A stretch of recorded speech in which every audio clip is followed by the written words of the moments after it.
Step number 3, essential task, know what a material defect is.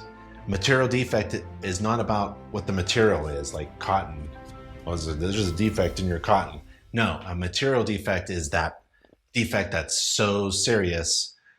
It's the single type of defect that's listed in the home inspection standards of practice. I mean, it's the big one that can hurt someone or have an adverse impact on the value of the home.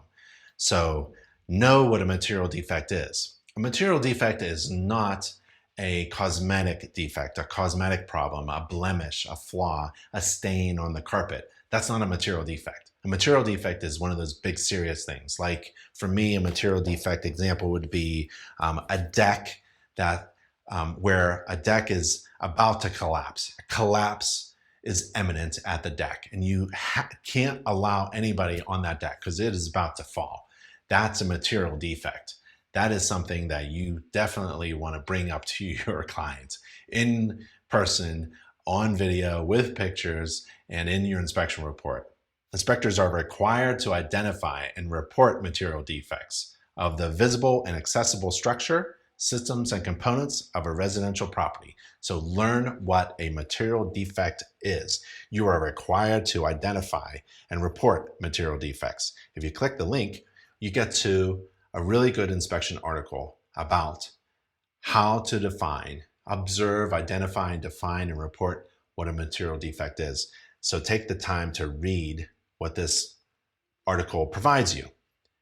In the home inspection standards of practice, material defect is specifically identified.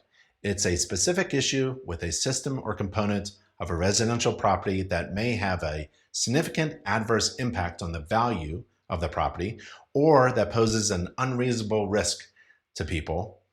The fact that a system or component is near, at, or beyond the end of its normal useful life is not in itself a material defect. So if I was up on the roof and I was taking a look at the roof covering material and it is destroyed, just pieces falling all over, it's not really a material defect. It's at the end or beyond its useful life, right? So you can call that maybe a major defect or something other than material defect. Something like material defect. What could be a material defect? Read the inspection article and learn what a material defect is.